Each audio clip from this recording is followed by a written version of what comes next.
আপনাদের কাছে একটু আমি ক্ষমা চেয়ে নিচ্ছি যে আমরা একটু নির্ধারিত সময়ের একটু দেরিতে একটু শুরু করার জন্য, এবং আমাদের অনুষ্ঠানটি আজকে আমরা আবার 1 ঘন্টা এগিয়ে নিয়ে আসছি। কারণ আজকে আমাদের সাথে রয়েছেন জনাব মামুনুল হক, মাওলানা মোহাম্মদ মামুনুল হক আমাদের সাথে যুক্ত হয়েছেন দিনাজপুর থেকে। তিনি তার বিশেষ কাজে তিনি সেখানে আছেন, তারপরও আমাদের সময় দিয়েছেন আজকের এই বিশেষ গুরুত্বপূর্ণ অনুষ্ঠানে। সেজন্য আমরা জনাব মাওলানা মোহাম্মদ মামুনুল হককে শুভেচ্ছা এবং কৃতজ্ঞতা জানাই। স্বাগত আজকের অনুষ্ঠানে জনাব মামুনুল হক। আপনি নিশ্চয়ই আমাদেরকে শুনতে পাচ্ছেন?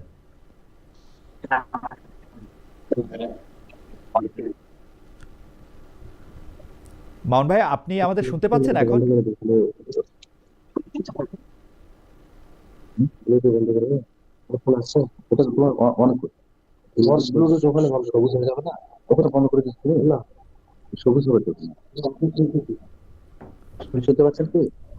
মামুন ভাই, আপনি কি আমাদের শুনতে পাচ্ছেন?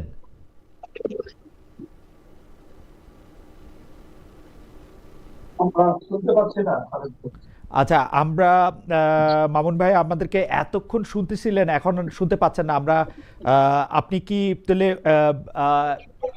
হেডফোনটা, ইয়ারফোনটা কি ডিস্টার্ব করতেছে? আপনি কি সেটা একটু ট্রাই করে দেখবেন?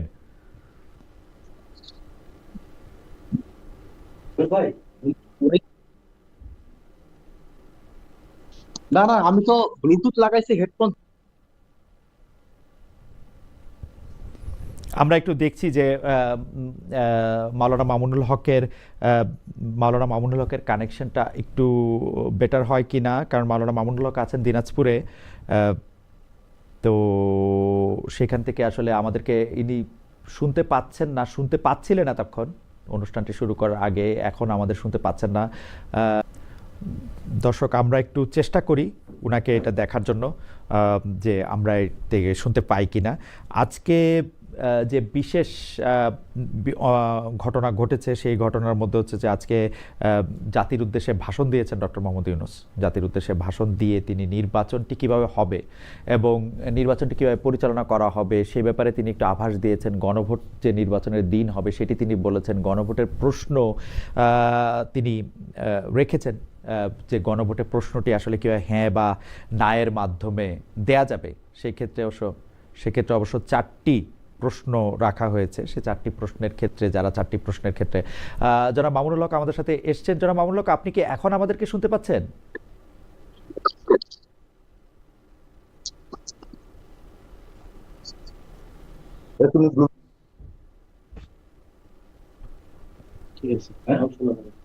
শোনা যাচ্ছে না তো এখন? মামুন ভাই, শোনা যায় আবার। আপনি কি আমাকে শুনতে পাচ্ছেন? জি মামুন ভাই, আপনাকে আমাদের অনুষ্ঠানে স্বাগত জানাই। আপনি দিনাজপুরে আছেন, তারপরও আপনার সময় করে আপনি আমাদের সাথে যুক্ত হয়েছেন, সেজন্য আমাদের শুভেচ্ছা এবং কৃতজ্ঞতা জানবেন। এবং দর্শকদের কাছে একটু ক্ষমা চেয়ে নিচ্ছে, আমাদের একটু কারিগরি ত্রুটির কারণে আমরা আসলে সময় মতো কানেক্টেড হতে পারি নাই। এবং আজকে আমাদের অনুষ্ঠানটি আমরা এখন রাত 10টায় করি বাংলাদেশ টাইম, কিন্তু আমরা একটু এগিয়ে নিয়ে এসেছি রাত 9টায়, কারণ জনাব মামুনুল হকের বিশেষ কাজও রয়েছে।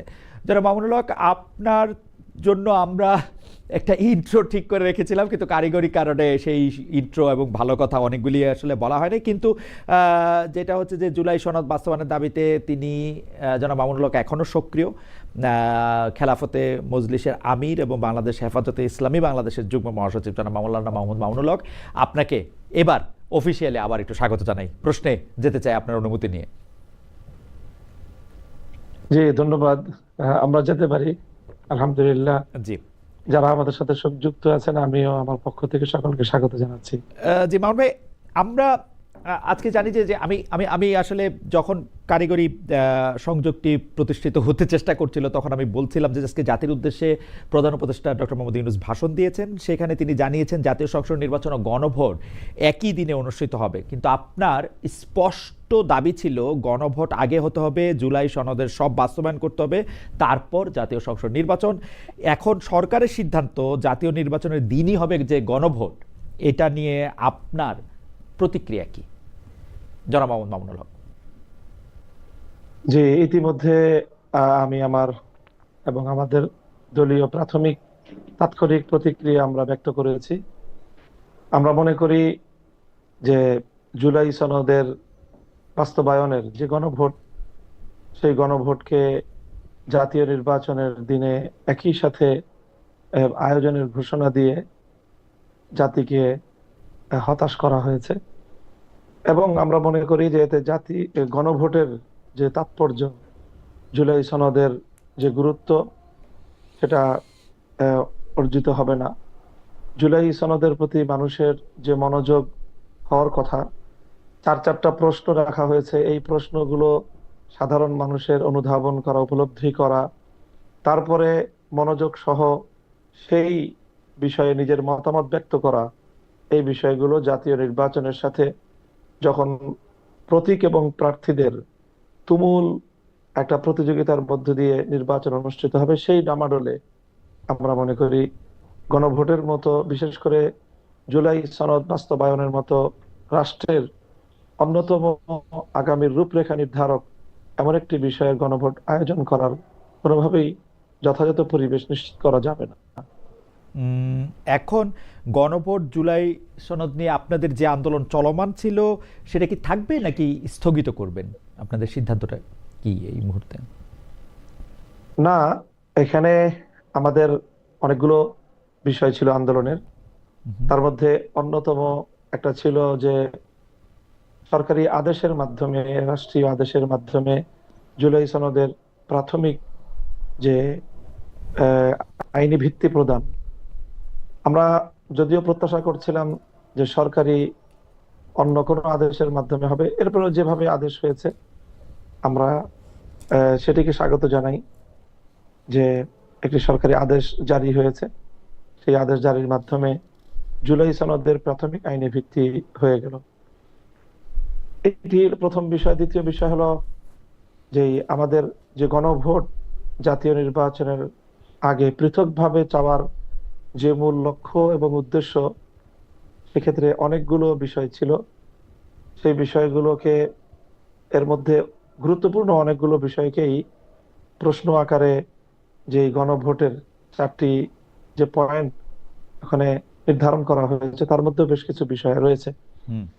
কাজেই সেই ক্ষেত্রে আমাদের আংশিক দাবি এখানে বাস্তবায়িত হচ্ছে, কিন্তু বড় দাবি যেটা ছিল যে গণভোটের যে গুরুত্ব, জুলাই সনদের যেই দাবি, সেই দাবির প্রেক্ষিতে যেভাবে গণভোট হওয়ার কথা, সেই গণভোটের তাৎপর্য হারানোর প্রেক্ষিতে আমরা এটাকে স্বাগত জানাতে পারছি না। আমরা যেহেতু এই বিষয়টা আরো পর্যালোচনার বিষয়, দলীয় ফোরাম এবং 8 দল আমরা যারা আন্দোলনে আছি, এই বিষয়গুলো আমাদের 8 দলীয় ফোরামেও আলোচনা হয়ে তারপরে আমরা পরবর্তী একটা পদক্ষেপ বা আমাদের পরবর্তী ঘোষণা আমরা জাতির সামনে দিব ইনশাল্লাহ। তার মানে আন্দোলন চলবে কি চলবে না সেটা আপনারা মানে সিদ্ধান্ত নিয়ে তারপরে জাতির সামনে আপনারা পরে জানাবেন। এই মুহূর্তে আন্দোলন স্থগিত থাকবে না চলবে সেই ব্যাপারে আপনারা কোনো সিদ্ধান্ত নেন নাই? এই মুহূর্তে আমাদের যেই কর্মসূচি আগে থেকে ঘোষণা করা আছে, হুম হুম।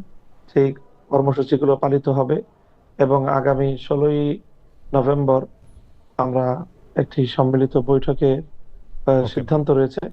আমরা আশা করছি সেখান থেকে চূড়ান্ত সিদ্ধান্ত আসবে।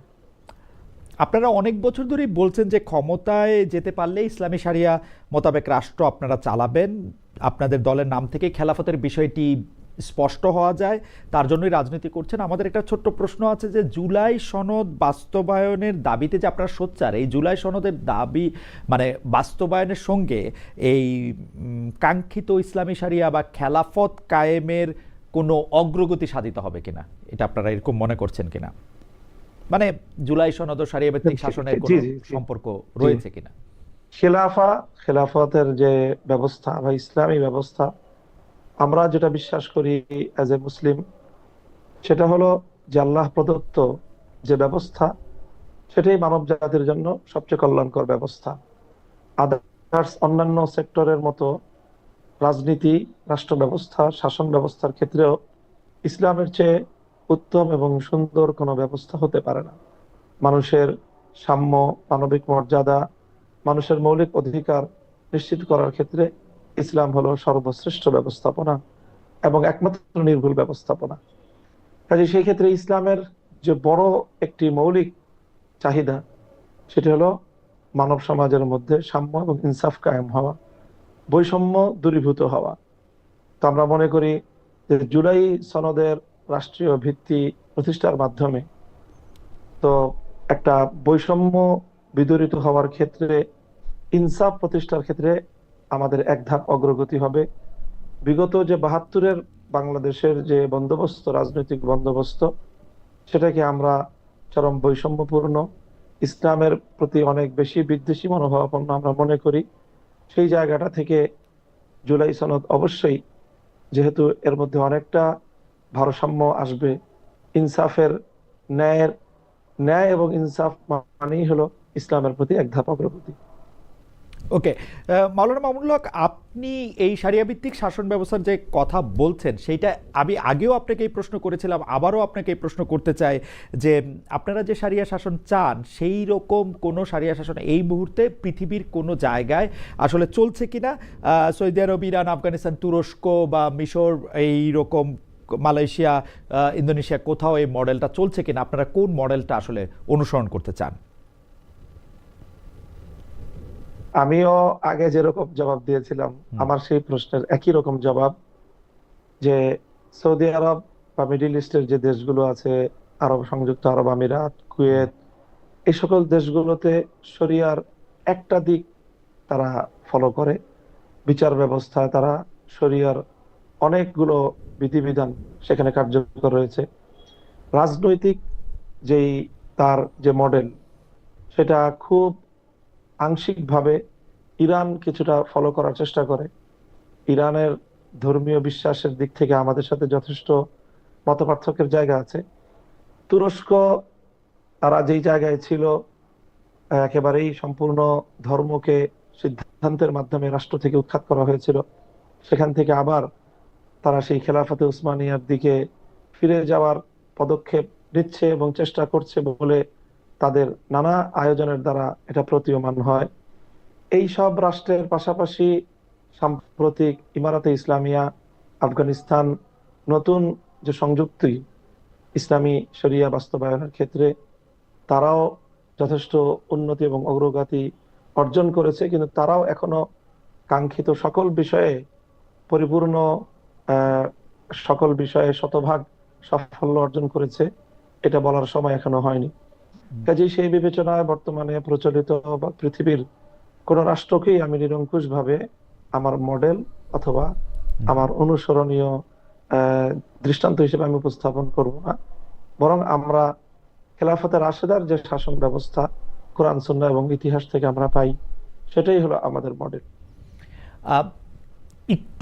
আরেকটু যদি পরিষ্কার করতেন যে আপনার স্কুল, মানলাম যে পৃথিবীর কোনো রাষ্ট্রকে আপনি মডেল হিসেবে নিচ্ছেন না, আদর্শ হিসাবে আপনি কাকে নিচ্ছেন? কারণ স্কুল অফ থটসেও আমরা নানা সময় নানা জনের মধ্যে মত পার্থক্য দেখি, যে ইসলাম ধর্ম অনুসরণ করলে, আপনি ইরানের কথা বললেন, আফগানিস্তান বা সৌদি আরবের কথা বললেন, এখন হাশেমি, উমায়া, খোলাফায়ে রাশিদিনের কথা বললেও সেইটাও আবার মানে যেহেতু ওসমান রাদিয়াল্লাহু আনহুর সময় থেকে এটি একটি উমায়াদের জায়গা থেকেও আমরা একটা আলাদা স্কুল অফ থটস দেখি, যেটা আপনি আসলে অনেক বেশি জানেন। তো সেই স্কুল অফ থটসের মধ্যে আপনারা আসলে কোন স্কুল অফ থটস অনুসরণ করবেন যদি আপনারা রাষ্ট্র ক্ষমতায় আসেন?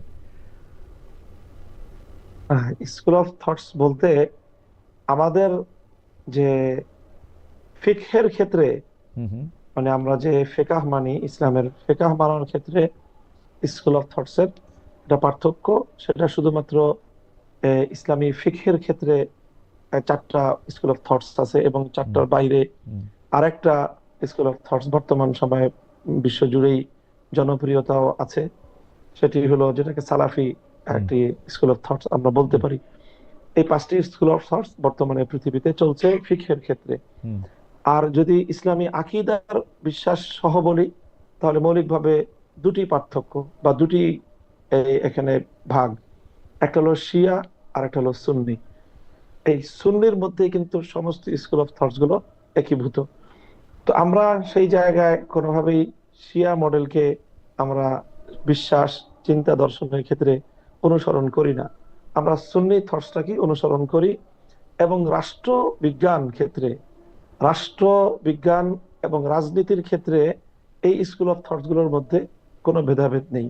এখানে সুন্নি যেই মতবাদ, যেটা কোরআন সুন্নাহ ভিত্তিক, সেটাকে আমরা আমাদের মডেল বলে এবং আমাদের স্কুল অফ থট হিসেবে আমরা অনুসরণ করি। কিন্তু মাওলানা মামুনুল হক, কতগুলি জিনিসের ক্ষেত্রে স্পষ্ট মানে মাযহাবগত একদম পার্থক্য রয়েছে, যেমন হানাফি মাযহাবের সাথে শাফি মাযহাবের আসলে শাস্তি, দণ্ড, বিধি এগুলি নিয়ে কিন্তু আসলে পার্থক্য রয়েছে, যেটা আপনি আবারও বলি হ্যাঁ, মানে মালিকি বা হাম্বলির মানে হ্যাঁ, পার্থক্য রয়েছে। এই ক্ষেত্রে আপনি হ্যাঁ, কি? এটা আমি বলি, জি, এই জায়গাটা আমি বলছি জি, যে সেক্ষেত্রে আমি যেটা বললাম যে শাসন ব্যবস্থার মধ্যে শুধুমাত্র বিচার ব্যবস্থায় হুম, বিচারিক যেই বিষয়গুলো, আদালতের বিষয়গুলোতে মাযহাবগত কিছু মতভিন্নতা রয়েছে, হুম, হুম, এবং সেখানে পৃথিবীতে যেই শরিয়া আদালতগুলো বর্তমানে পরিচালিত হচ্ছে, পাকিস্তানের শরিয়া আদালতের এক ধরনের প্রচলন আছে। ইভেন আমাদের পার্শ্ববর্তী ভারতেও হুম, যে আপনার ফ্যামিলি বা পারিবারিক আদালত হিসাবে যে আদালত আছে, সেই আদালতেও কিন্তু রাষ্ট্রীয়ভাবে সেটা সমর্থিত এবং রাষ্ট্রীয়ভাবে সেটা পরিচালিত। সেখানেও এক ধরনের স্কুল অফ থট অনুসরণের একটি বিষয় রয়েছে। তারপরে মিডিল ইস্টে যে শরিয়া আদালতগুলো আছে, হুম, হুম, সেগুলো একটা মাযহাবকে অনুসরণ করে।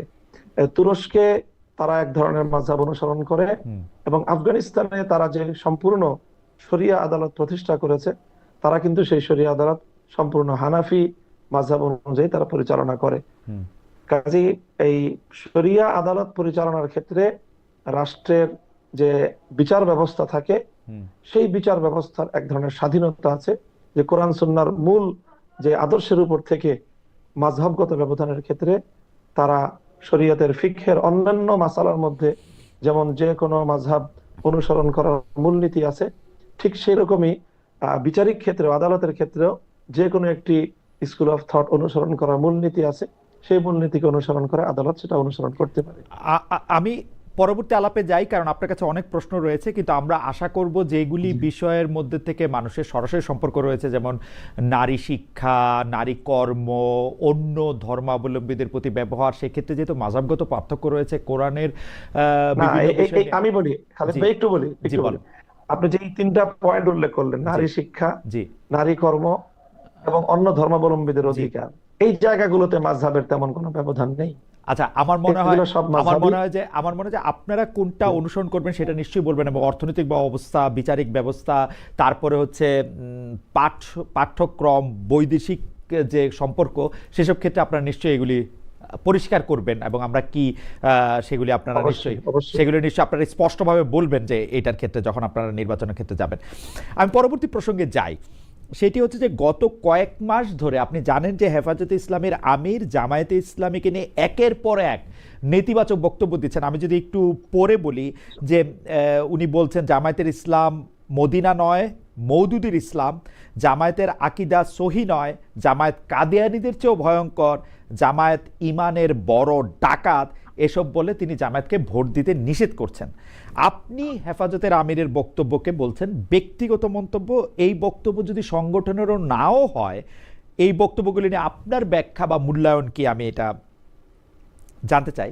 যে মিডিয়ায় আমরা নিউজটা এরকম দেখতে পাই যে হেফাজত এখন কিছুটা বিএনপির দিকে, আর হেফাজত নেতাদের রাজনৈতিক দলগুলি কিছুটা জামায়াতের সঙ্গে। আপনি যদি একটু আমাদের একটু বলতেন যে জামায়াতকে যেভাবেই তিনি বলছেন হেফাজতের আমির জনাব শাহ মহিবুল্লাহ বাবুনগরী, তার বক্তব্যটাকে আপনি ব্যক্তিগত মন্তব্য বললেও, যেহেতু তিনি একটি আপনাদের অরাজনৈতিক সংগঠনের আমির, সেটাকে আপনারা আসলে কিভাবে দেখেন?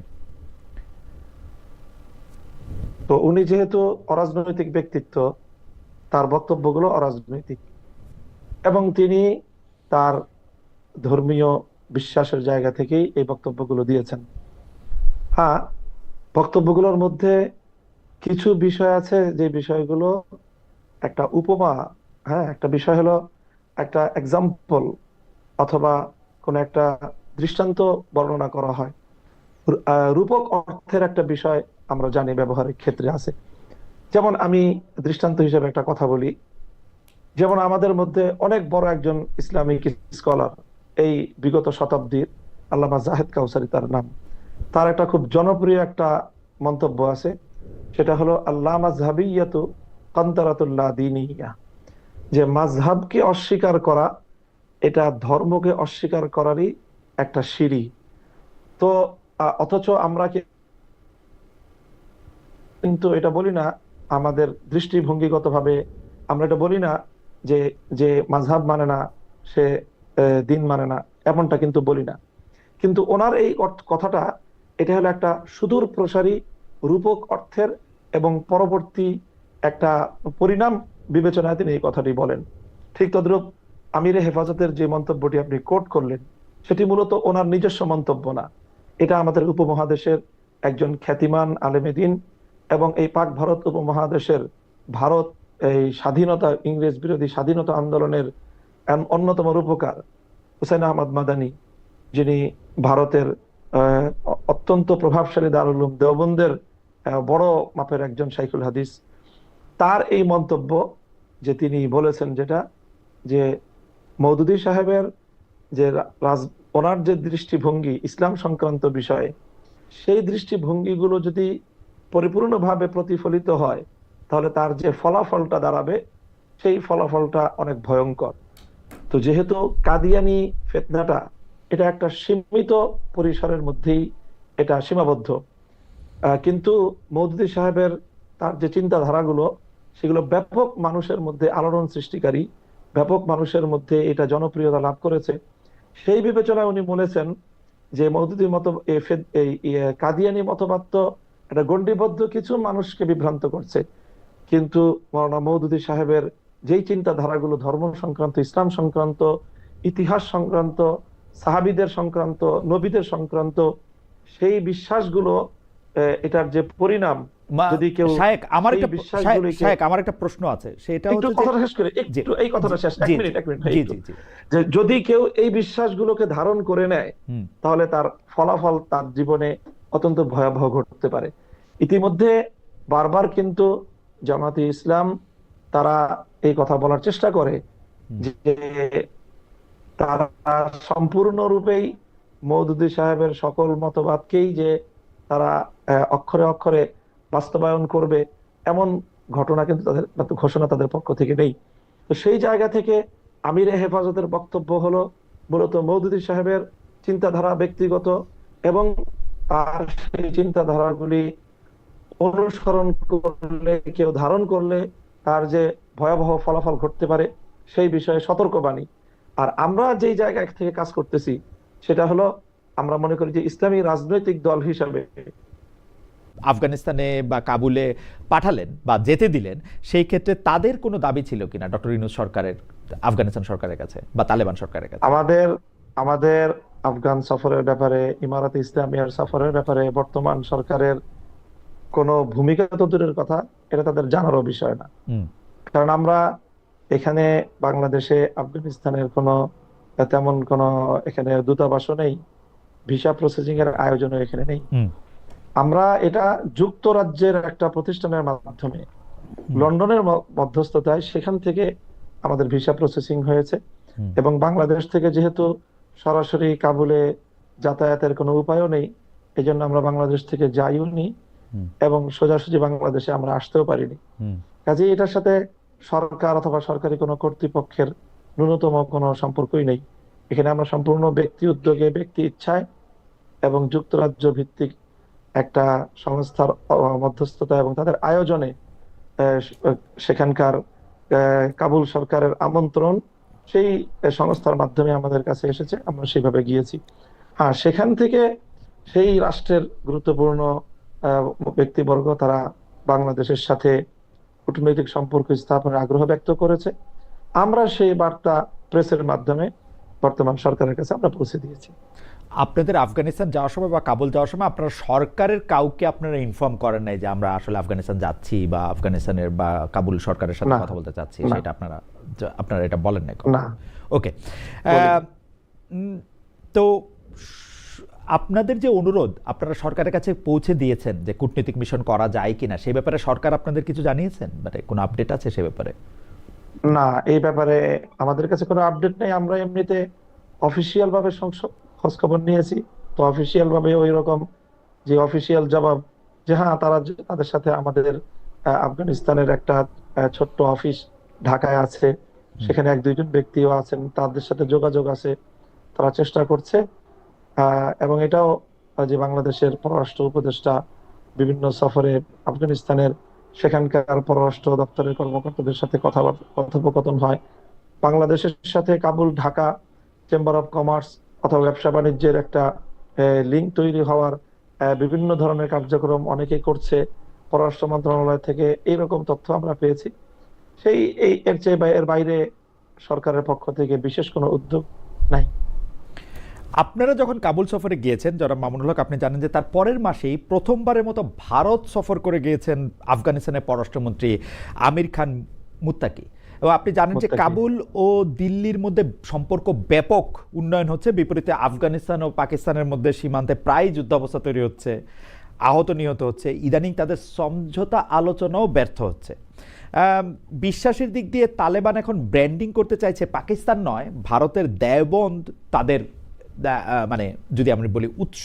সার্বিক পরিস্থিতি নিয়ে কি বলবেন? মানে আমরা বাংলাদেশেও, পাকিস্তানে তো বটেই, আমরা কিন্তু আফগানিস্তানের সাথে একটা স্বাভাবিক কূটনীতিক সম্পর্ক আমরা দেখতে পাচ্ছি না। আপনার আসলে লন্ডনের একটা বা যুক্তরাজ্যের একটা সংস্থা, আমি ধরে নেই যে সেটা একটা বেসরকারি সংস্থায়, তাদের মধ্যে আলোচনা করে, অথচ আফগানিস্তানের পররাষ্ট্রমন্ত্রী তিনি ভারত সফর করে গেছেন এবং আমি যতদূর দেখতে পেয়েছি তিনি বেশ মানে সম্মান, আদর, ভালোবাসা এবং অনেক গুরুত্বও পেয়েছেন।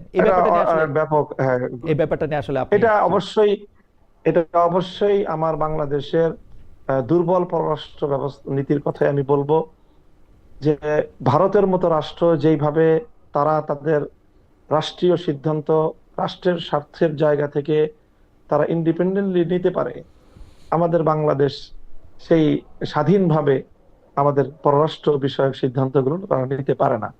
তারা এখনো সেই পশ্চিমা বিশ্বের ভয়ে ভীত সন্ত্রস্ত, যে কি বলবে না বলবে, এর একটা বিষয়।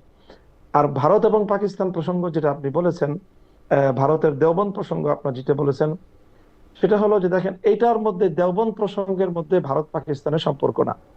দেওবন্দ আমাদের ভারত, পাকিস্তান, বাংলাদেশ, আফগানিস্তান, এই টোটাল যে দক্ষিণ পূর্ব এশিয়া, এই এশিয়া মহাদেশ, এই এশিয়া দক্ষিণ পূর্ব এশিয়া সাবকন্টিনেন্টালে আমাদের যে আমরা যে ধর্মের যে স্কুল অফ থট বা যেটাকে আমরা চর্চা করি আমাদের, সেটার মূল প্রাণ কেন্দ্র হলো দারুল উলুম দেওবন্দ বিগত 150 বছর ধরে। সেই জায়গা থেকে আমরা বাংলাদেশি যারা আছি কওমি মাদ্রাসার, আমরা আমাদের অপর পরিচয় হলো আমরা দেওবন্দি। ঠিক একইভাবে আফগানিস্তানে বর্তমানে যারা রাষ্ট্র পরিচালনা করছে ইমারতে ইসলামিয়ার সরকার, এই টপ টু বটম পূর্ণটাই দেওবন্দি কওমি চিন্তার অধিকারী। এই জন্য তারা বলেছে যে তাদের প্রাণকেন্দ্র দেওবন্দ। পাকিস্তানের আলেম ওলামা যারা আছেন, পাকিস্তানের ধর্মীয় গোষ্ঠী আমাদের যারা আছেন, তাদেরও কিন্তু সকলের উৎস হলো দেওবন্দ। কাজে দেওবন্দকে যে মূল উৎস ধরা হয়, এটা শুধু আফগানিস্তানের জন্য না, সেটা পাকিস্তানের জন্য, আফগানিস্তানের জন্য, বাংলাদেশের জন্য এবং ভারতের জন্য। এটা একটা ভিন্ন বিষয়।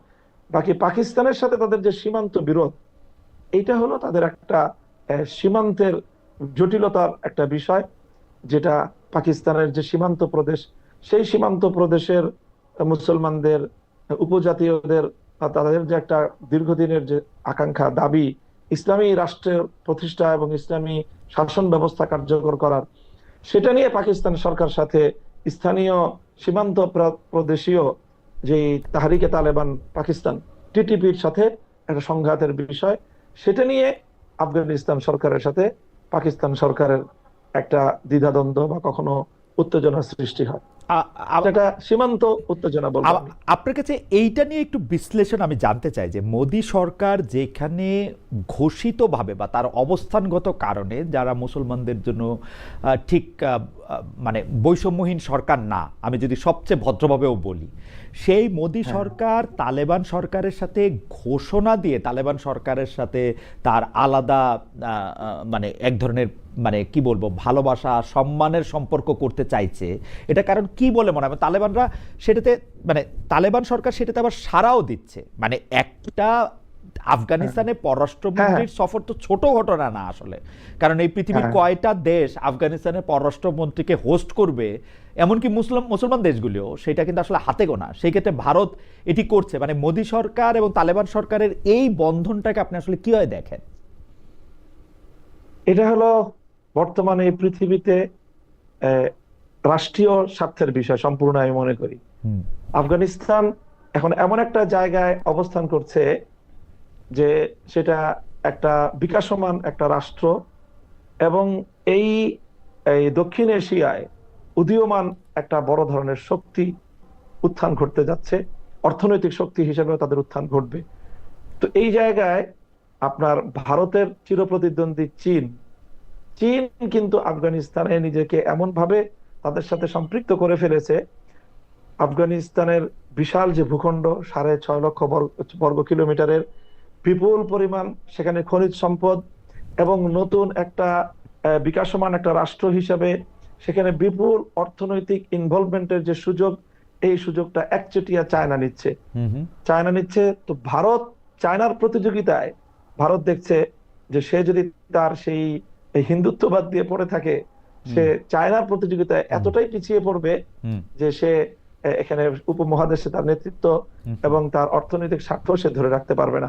আমি মনে করি এটা উপমহাদেশীয় আঞ্চলিক যে আধিপত্যের স্বার্থ, অর্থনৈতিক স্বার্থ এবং ভারত চায়নার যে দ্বৈরথ, সেই স্বার্থের ভিত্তিতেই ভারত এটা করেছে। আর তালেবান বা ইমারাত যেটা করেছে সেটা হলো তাদের এখন এই মুহূর্তের প্রয়োজন হলো পৃথিবীতে যে কোনো রাষ্ট্রের সাথে তাদের যে একটা স্বাভাবিক যে তাদের কূটনৈতিক এবং বাণিজ্যিক সম্পর্ক, সেটা ভারত, আমেরিকা, রাশিয়া, চায়না যেই তাকে তাদেরকে অ্যাক্সেস দিবে, তার সাথেই তারা অগ্রসর হয়ে গিয়ে এই বন্ধুত্বের হাত তারা বাড়িয়ে দিবে। তাদের পলিসি। যারা মামুনুল হক, এখন যদি এরকম হয় যে মোদী সরকার মানে আফগানিস্তানের থেকে তো অর্থনৈতিকভাবে বাংলাদেশের সাথে সম্পর্ক উন্নয়ন বা বাংলাদেশের সাথে স্বাভাবিক বাণিজ্যের যে বিগ ব্রাদার রোলটা ভারত এতদিন প্লে করে আসছে, সেইটা তো ভারতের জন্য খুব গুরুত্বপূর্ণ। এখন ভারত যদি চায় যে এই অঞ্চলে আপনি যেটা চায়নার কথা বললেন ব্যালেন্সটা আনার জন্য, ভারত যদি চায় জামাতে ইসলাম এবং হেফাজতে ইসলামের সমন্বয়ে বা খেলাফতে মজলিসের নেতৃত্বে বাংলাদেশেও একটা সরকার আসুক যেটা তালেবান সরকারের মতো, তো সেই ক্ষেত্রে কি আপনারা ভারতের এই প্রস্তাব বা ভারতের এই সাহায্য লুফে নেবেন? অনেকে আবার বলতেছে যে ভারত এরকম চাচ্ছে এরকম একটা সরকার বাংলাদেশে হোক। আপনার কাছে কি মনে হয় যে যদি আমরা স্বাভাবিকভাবেই, ভারত আমাদের সবচেয়ে ঘনিষ্ঠ প্রতিবেশী রাষ্ট্র, বাংলাদেশের অলমোস্ট 80 থেকে 90% এলাকাই ভারতের সাথে সীমান্ত লাগোয়া, আমরা কখনোই ভারতের সাথে বৈরিতা চাইতে পারি না।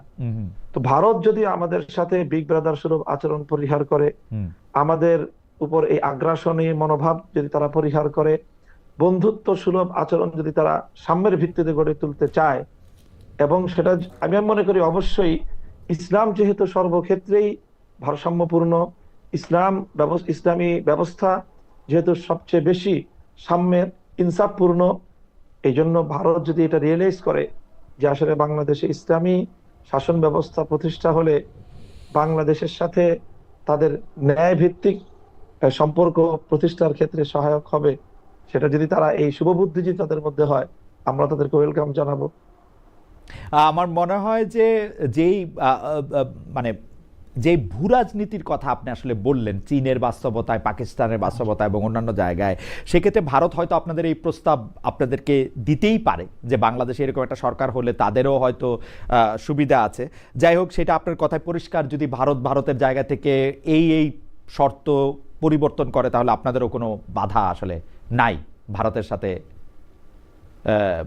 আলাদা করে আলাপ চালিয়ে যাওয়ার। স্বাভাবিকভাবে আমাদের কারোর সাথে স্থায়ী সম্পর্ক, বন্ধুত্ব বা শত্রুতার স্থায়ী সম্পর্ক নেই।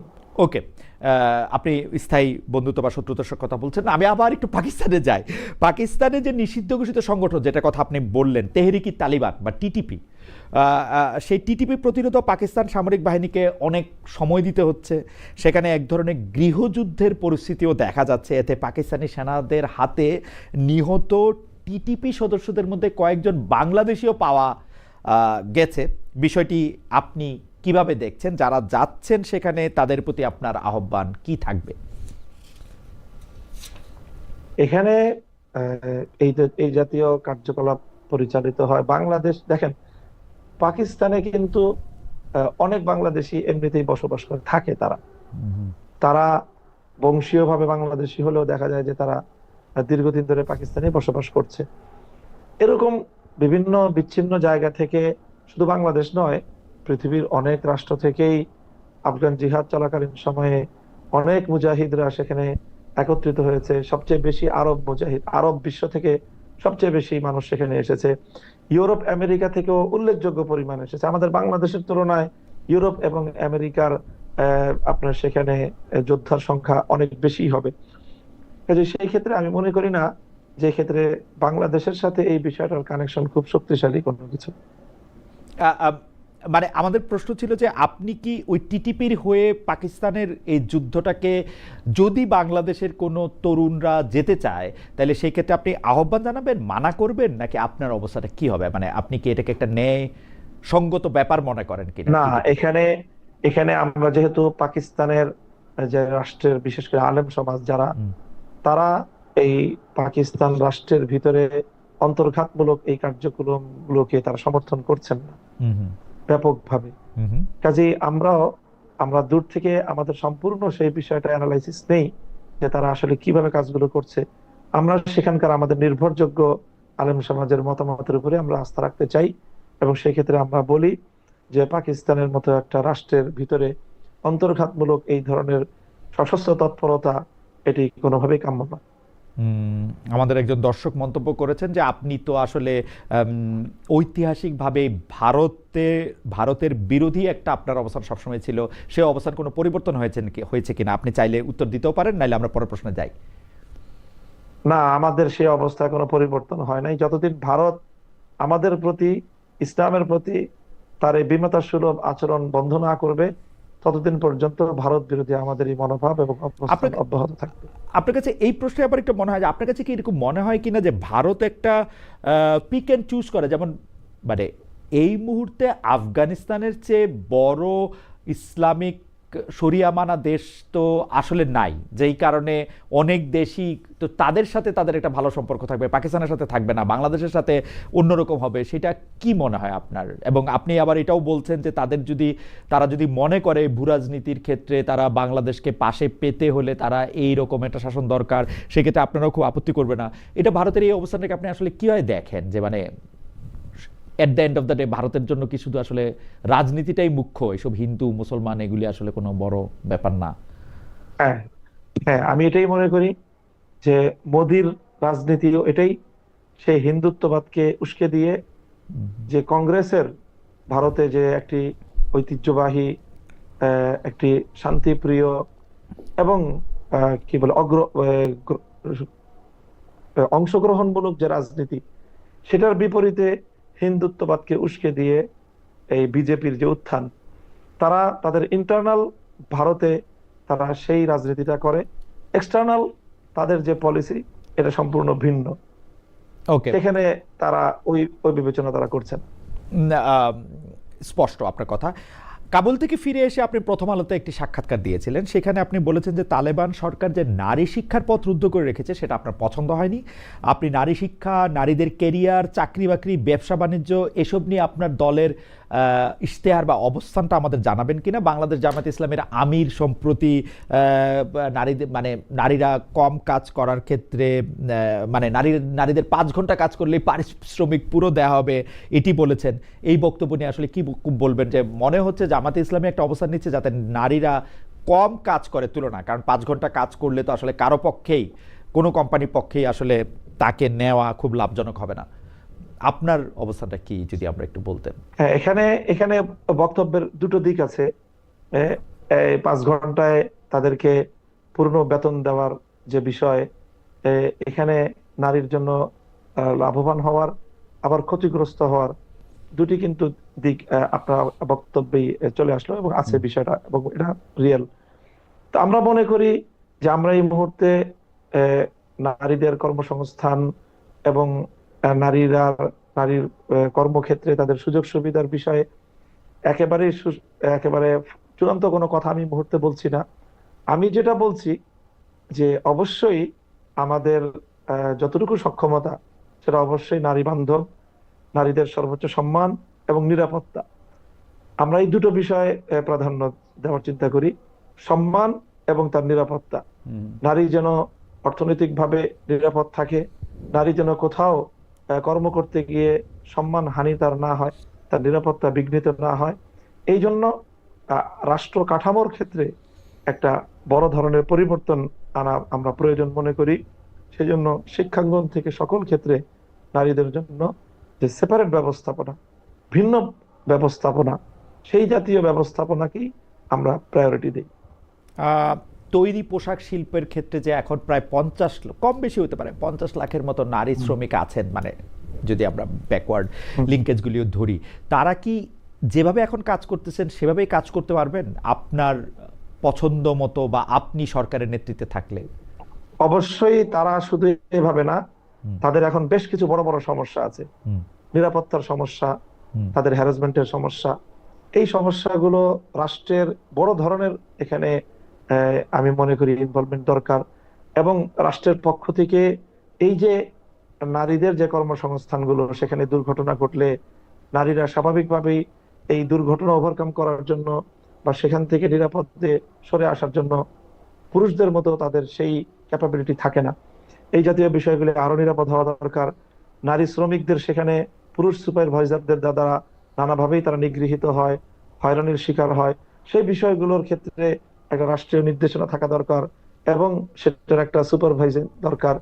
এই জাতীয় বিষয়গুলো আমরা নিশ্চিত করে নারীদের জন্য গার্মেন্টস সেক্টর সহ ইত্যাদি ক্ষেত্রে নিরাপদ এবং উত্তম কর্মসংস্থানের বিষয়টা আমাদের হাতে আমরা সুযোগ পেলে এটাকে আরো সম্প্রসারিত করব।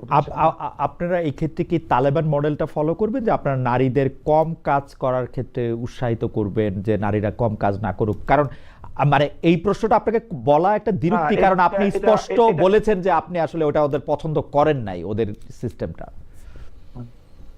না, আমি বলি এটা আমার মনে হচ্ছে যে ইমারাতের আফগানিস্তান সম্পর্কে এটা একটা ভুল বার্তা। তারা কিন্তু নারী দৃষ্টিভঙ্গিগত ভাবে তারা কিন্তু নারীর কর্মসংস্থানের বিরোধী না। তারা হলো সৌদি বা আরব বিশ্বের যে মডেলটা আছে এই ক্ষেত্রে তারা সেটা ফলো করতে চাচ্ছে, যে আরব বিশ্বে কিন্তু ব্যাপকভাবে নারী শিক্ষার আয়োজন আছে এবং উন্নত আয়োজন, ব্যবস্থাপনা, সব সুন্দর ব্যবস্থাপনার মাধ্যমেই তারা সেটা করতে চাচ্ছে। তো আমি সেই জায়গাটাতে আমার কথা সেটাই, যে বাংলাদেশেও আমরা নারীদের জন্য সব বিষয়ে শায়ক, এখানে যদি আমরা অ্যাপেল টু অ্যাপেল তুলনা করি, যেমন সৌদি আরবে একজন নারী কিন্তু কাজ করতে পারে, একইভাবে আফগানিস্তানে কি একজন নারী কাজ করতে পারে? সৌদি আরবে একজন নারী গাড়ি ড্রাইভ করতে পারে, আফগানিস্তানেও কি একজন নারী গাড়ি ড্রাইভ করতে পারে? সৌদি আরবে কি যারা নারীরা আফগানিস্তানে ড্রাইভ করে আমি নিজেই দেখেছি। জি, নারীরা সেখানে ড্রাইভ করছে, নারীরা মার্কেটিং করছে, তাদের আলাদা মার্কেট আছে, আলাদা মার্কেট, তারা ব্যবসা বাণিজ্য, মার্কেটটা আলাদা, সেখানে বিক্রেতাও নারী।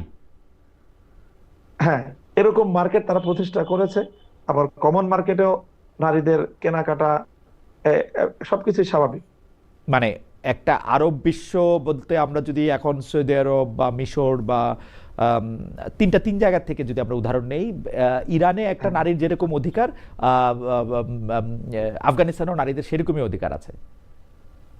হ্যাঁ, আচ্ছা, অধিকারটা ঠিকই আছে, শুধু শিক্ষার ক্ষেত্রে তারা এখনো পর্যন্ত কোনো ভালো সন্তোষজনক ব্যবস্থা তারা করতে পারেনি। মানে শিক্ষাটার ক্ষেত্রে তারা নারী শিক্ষার বিপক্ষে বা না, না, দৃষ্টিভঙ্গিগতভাবে বিপক্ষে না, তারা আন্ডার প্রসেসিং। তারা নারীদের জন্য যেই ধরনের শিক্ষা ব্যবস্থা, শিক্ষার আয়োজন তারা নারীদের জন্য, মানে কি সেটা আলাদা শিক্ষা ব্যবস্থা, ধরেন মানে পুরুষ আর নারী শিক্ষা ব্যবস্থা আলাদা, মানে আলাদা, মানে কাঠামোগতভাবেও আলাদা, আবার বিষয়বস্তুগত ক্ষেত্রেও আলাদা। যেমন নারীরা আসলে বিষয়বস্তুগতভাবে আলাদা না, মানে নারীরা কাঠামোগত আলাদা, শিক্ষা প্রতিষ্ঠান থাকবে, সবকিছু পড়াশোনা করবে নারীরা। ওকে, কিন্তু সেটা এখনো তাদের কাছ থেকে আমরা সেটা এখনো তারা শুরু করেন। হ্যাঁ, ওটা শুরু তারা বাস্তবায়ন করতে পারেনি। ওকে, সরকারি প্রাথমিক স্কুলে সঙ্গীত ও শারীরিক শিক্ষা বিষয়ে শিক্ষক নিয়োগের সিদ্ধান্ত নেয়ার পরে আবার বলা যায় আপনাদের আপত্তি, আপনাদের হুঁশিয়ারের মুখে সরকার এই নিয়োগ উদ্যোগ বাতিল করেছে। এখন সঙ্গীত চর্চা, সঙ্গীত শিক্ষা নিয়ে কিন্তু আসলে ইসলামের স্কুলগুলিতে আমরা তো আর এত ইসলাম জানি না, আপনাদের মুখেই শুনি যে এক একজন এক এক রকম কথা বলছেন। আপনাদের নেতিবাচক অবস্থানের কারণ কি? আপনারা ক্ষমতায় গেলে সঙ্গীত চর্চা, সঙ্গীতের অনুষ্ঠান নিয়ে আপনাদের অবস্থান কি হবে? কেন আমি এই কথা বলছি? কারণ আমি কিন্তু সৌদি আরবে কনসার্ট হতে দেখছি, আরব বিভিন্ন শিল্পীদের দুনিয়া মাতাতে দেখছি, আমি কিন্তু দেখছি যে অনেকে আবার এই কথাও বলছেন, মানে কোরআন হাদিস উদ্ধৃত করেই বলছেন যে আসলে সঙ্গীতের সাথে সরাসরি ইসলামের বিরোধ নাই, অশ্লীলতার সাথে আসে, সেটা সঙ্গীতের সাথে এই বিরোধটা না। আপনি একটু আমাদের বলবেন যে আসলে সঙ্গীত এবং শারীরিক শিক্ষা বিষয়ে ইসলামের বিরোধের জায়গা, হ্যাঁ জি হ্যাঁ হ্যাঁ, এখানে নাই। গালাগালি পর্যন্ত করা তুলনামূলক হয়, বিশ্লেষণ গালাগালি করলেই, পর্যন্ত করা হ্যাঁ, হয়। এগুলো এগুলো তো গালাগালি করাটা, এটা একজন ব্যক্তির অসৌজন্যতা। হুম, গালাগালি করাটা, কাউকে কটাক্ষ করাটা, এটা ইসলামের নির্দেশনার বাইরে কেউ করলো, হুম। সেটার দায় তার নিজের। ওকে, এটা সামগ্রিকভাবে আলেম সমাজের দায় নেবে না। আপনি কাবুল থেকে ফেরার পর আপনার একজন ছাত্র আপনাকে কিছু প্রশ্ন করেছেন। আমি আপনার ছাত্রের কথা আপনাকে বলি। আপনাকে শিক্ষক সম্বোধন করে তিনি বলছেন, আফগানে, মানে আপনি কাবুল থেকে ফেরার পরে তিনি বলছেন, আফগানে ভিন্ন মতের কোনো জায়গা নেই, বাংলাদেশের শারিয়াতে ভিন্ন মত কি জায়গা পাবে? ধরে নেওয়া যাক দেওবন্দ ব্যাখ্যার শারিয়া কায়েম হলো, সেই ব্যাখ্যার বাইরে ধর্মের অন্য কোনো চিন্তা, চর্চা, বোঝাপড়া কি সেই শারিয়া শাসনে জায়গা পাবে? যদি পায়, কোন মর্মে পাবে? কারণ ব্যাখ্যার উপরে গিয়ে শারিয়া যখন প্রতিষ্ঠা পাবে, সেটা তো ধ্রুব হয়ে উঠতে হবে, নতুবা অন্য কোনো ধ্রুব তার জায়গা দখল করে নেবে। ফলে অভ্যন্তরীণ নানা শারিয়া চিন্তাকেই আগে রদ করতে হবে। সেই রদটা কি করবে বাংলাদেশের শারিয়া? শায়েক, আপনি যদি বলেন, এটা আপনার একজন ছাত্র, হ্যাঁ, উনি আমার এটা বুঝতে পারছি। জি, জি বলি। আমার শিক্ষক মামুনুল এটা হকের হলো কাছে আসলে, কয়েকটি প্রশ্ন। জি জি জি, আমরা মনে হয় খুব বেশি আলোচনা দীর্ঘায়িত করতে পারছি না খালিদ ভাই। জি তো আমি এই বিষয়ে যেটা বলবো সেটা হলো যে আসলে শরিয়াকে প্র্যাকটিস করার যে দাবি বা এটার যে প্রয়োজনীয়তা, এটা আজকে নতুন না। এবং শরিয়া রাষ্ট্র ব্যবস্থায় শরিয়া অ্যাপ্লিকেশন বা শরিয়াকে বাস্তবায়ন করার এই আয়োজন, এটা আজকে নতুন না, বরং এটা পৃথিবীতে প্রায় আপনার 1300 বছর ধরে তো এটা বাস্তবায়িত একটা সত্য। তো তখন ইসলামী শরিয়া কিভাবে অ্যাপ্লিকেশন হয়েছে, সেটার কি কোনো মডেল বা তার ঐতিহাস আমরা জানি না। তো এটার প্রত্যেকটারই বাস্তবতা আছে।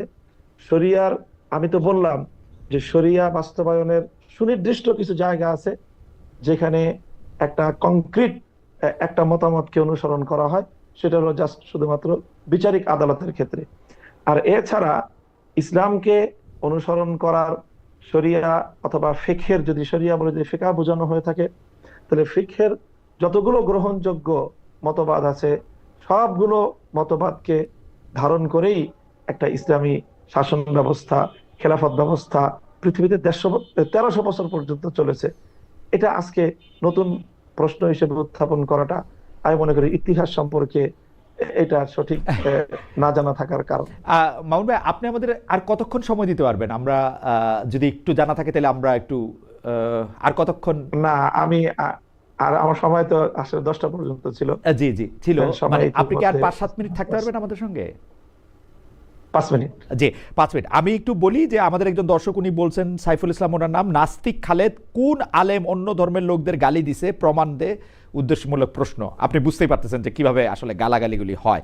যাই হোক, আমি এটা নিয়ে কথা বাড়াতে চাই না। আমি আপনার কাছে প্রশ্ন যেটি করতে চাই যে জামাতে ইসলামী সহ আপনারা নির্বাচনী জোটের উদ্যোগ নিয়েছিলেন, এখন আমরা শুনছি জোটের বদলে আপনারা প্রার্থীভিত্তিক সমঝোতা করবেন। এদিকে জামাতে ইসলামী কিন্তু মোটামুটিভাবে 300 আসনে নিজেদের প্রার্থী নির্ধারণ করে রেখেছে। এইটার ক্ষেত্রে আপনারা আসলে প্রার্থীভিত্তিক সমঝোতাটা কিভাবে করবেন? জামাতের সাথে জোট গঠন করার উদ্যোগ আমরা কখনোই নেই, বরং আমরা বাংলাদেশ খেলাফত মজলিসের পক্ষ থেকে ইতিমধ্যে 268টা আসনে আমরা আমাদের প্রার্থী তালিকা চূড়ান্ত করেছি। অবশিষ্ট 32টা আসনেও আমাদের একাধিক প্রার্থীর মধ্য থেকে আমরা বাছাই কার্যক্রম চূড়ান্ত করতে পারিনি বলে ঘোষণা করা হয়নি। 300 আসনে আমাদেরও নির্বাচন করার প্রস্তুতি সম্পূর্ণ আছে। তো সেই জায়গাটা থেকে এমন একটা আলোচনা চলছে যে হয়তো আসন ভিত্তিক কোনো একটা সমঝোতা হতে পারে, যে যে আসনে এক দলের প্রার্থী থাকবে সেই আসনে অন্যান্য দলগুলো প্রার্থী দিবে না, এরকম একটা সমঝোতা হওয়ার আলোচনা আছে, সম্ভাবনা আছে। সেক্ষেত্রে সেটা আসলে কতগুলো আসনে শেষ পর্যন্ত এই সমঝোতা গিয়ে দাঁড়াবে, এটা তো সময়ই বলে দিবে। এখনো আমরা আগাম চূড়ান্ত কোনো কথা বলতে পারছি না। মাওলানা মামুনুল হক, বিএনপির সাথে আপনাদের দূরত্ব বা জামায়াতে ইসলামের কি একটা দূরত্ব সৃষ্টি হয়েছে 5 আগস্টের পরে? এই দূরত্বের আসলে কারণ কি? মানে একটা সময় আমরা দেখেছি যে বিএনপির সাথে আসলে জামায়াতে ইসলামের সম্পর্ক বা আপনাদের সম্পর্ক একটু অন্যরকম ছিল, এখন আবার দেখছি একটু অন্যরকম। এর কারণটা কি আসলে? বিএনপির সাথে ইসলামী বেশিরভাগ সংগঠনগুলোর একটা দূরত্বের বড় কারণ হলো যে সাধারণত আমরা যারা বাংলাদেশে ইসলামপন্থী রাজনীতি করি, আমাদের অতীতের স্বাধীনতা পরবর্তী সময়টায় সবসময় আমাদেরকে একটা রক্ষণাত্মক রাজনীতি করতে হয়েছে। হুম হুম। অর্থাৎ নৌকা ঠেকাও, আওয়ামী লীগ চলে আসলে আমাদের উপর ব্যাপক ব্যাপক ক্র্যাকডাউন হবে, এই সকল আশঙ্কার জায়গা থেকে আমরা তখন বিএনপি এবং ধানের শীষকে নিজেদের জন্য নিরাপদ জায়গা মনে করে আমরা তখন একদিকে ঝুঁকে পড়তাম এবং ইসলামপন্থীরা ঝুঁকে পড়তো যে আমরা আলাদা ভাবে নির্বাচন করতে গেলে বিএনপির সাথে ভোট ভাগাভাগি হয়ে শেষ পর্যন্ত দেখা যাবে যে আওয়ামী লীগ এবং নৌকা এটা ক্ষমতায় চলে আসবে, পাশ করবে। তো সেই আশঙ্কার জায়গা এবার নেই। তো এবার না থাকার কারণে এখন বিএনপির যে নির্বাচনী ইশতেহার বা তাদের যে নির্বাচনী এজেন্ডা, সেখানে তো ইসলামকে কেন্দ্র করে খুব আমাদেরকে আশাবাদী করার মতো, আশ্বস্ত করার মতো তেমন কোনো এজেন্ডা নাই। যার কারণে এখন আমরা মনে করি তাহলে সেই ক্ষেত্রে আমরা কেন বা কোন যুক্তিতে আমরা এখন এই পরিস্থিতিতে বিএনপির সাথে নির্বাচন করব। এই জায়গাটা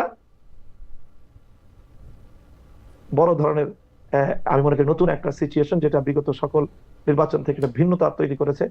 এই ভিন্নতার কারণেই মূলত এবার মনে হচ্ছে যে বিএনপির সাথে আমাদের এই দূরত্বের জায়গা। আপনার 5 মিনিটের 3 মিনিট আছে, আমার দুটি শেষ প্রশ্ন। একটি প্রশ্ন হচ্ছে এনসিপি যে নতুন রাজনৈতিক দল, তাদের আপনি আসলে কিভাবে মূল্যায়ন করেন? আর শেষ প্রশ্নটি অবশ্যই বর্তমান সরকারকে নিয়ে, এনসিপির কথা যদি বলেন আমাদের 1 মিনিটে। এনসিপি সম্পর্কে আমার মূল্যায়ন হলো যে এনসিপির আগমনের মধ্য দিয়ে বাংলাদেশের রাজনীতিতে একটা দারুণ সম্ভাবনার দুয়ার খুলেছে। সেটা হলো আওয়ামী লীগ এবং বিএনপি যে রাজনীতি করে, সেই রাজনীতিতে মেধাভিত্তিক তারুণ্যের কোনো অংশগ্রহণ নেই, বরং তার সম্পূর্ণ একটা পেশিশক্তি নির্ভর এবং কালো টাকা নির্ভর এক ধরনের দুর্বৃত্তায়নের রাজনীতির মধ্যেই আমাদের বাংলাদেশের রাজনীতি চলে গিয়েছে। সেই জায়গাটা থেকে এনসিপির মাধ্যমে তরুণ, মেধাবী, সম্ভাবনাময় দেশের জন্য একটা নতুন সম্ভাবনা নিয়ে তারা রাজনীতিতে এসেছে। আমি এই জন্য তাদেরকে স্বাগত জানাই এবং আমি মনে করি তাদের এই পথে স্ট্রাগল করা দরকার, এই পথে তাদের অটল থাকা উচিত। সহসাই এতে তাদের রাজনৈতিকভাবে বড় কোনো প্রাপ্তি না থাকলেও তারা যদি দৃঢ়তার সাথে পথ চলতে পারে, তাহলে তাদের দলেরও বিকাশ ঘটবে এবং এই নতুন যে সম্ভাবনা তৈরি হয়েছে, এই সম্ভাবনাটাও এর চাপে পড়ে আওয়ামী লীগ এবং বিএনপিকেও বা বিএনপির মতো বড় বড় রাজনৈতিক দলগুলোকেও এই পেশি শক্তি এবং টাকার শক্তি থেকে বের হয়ে এসে যোগ্যতা এবং মেধার দিকে তাদেরকে ধাবিত হতে হবে। আপনাদের সাথে জোট হওয়ার কোনো সম্ভাবনা আছে কিনা, কোনো কথাবার্তা চলছে কিনা? আমরা মনে করি যে এনসিপির যে রাজনৈতিক যে মিশন, তারা যে জুলাই সনদের যে স্পিরিটকে তারা ধারণ করে, সেই জায়গা থেকে কোনো না কোনো এক জায়গায় আমাদের সাথে একটা বোঝাপড়া হওয়া ছাড়া এনসিপিরও কোনো আমি মনে করি তাদের রাজনৈতিক যে মিশন সেটা বাস্তবায়নের কোনো সুযোগ নেই। আমরা জুলাই সনদকে, জুলাই স্পিরিটকেই আগামীর বাংলাদেশে বাস্তবায়ন করার প্রতিজ্ঞা নিয়ে আমরা রাজনীতি করতেছি। এনসিপি তো এটা অস্তিত্বের প্রশ্ন। ওকে, এনসিপির অস্তিত্বের প্রশ্ন। আমার শেষ প্রশ্ন, আপনার আপনি আসলে নির্ধারিত সময়ের চেয়ে আরেকটু বেশি সময় দিয়েছেন। আপনি ডক্টর মোহাম্মদ ইউনূসের এই যে সরকার 5 আগস্টের পরে 8 আগস্ট গঠিত হওয়ার পরে এখন পর্যন্ত আজকে একটি ভাষণও দেওয়া হলো, আপনি কিভাবে মূল্যায়ন করেন তাদের?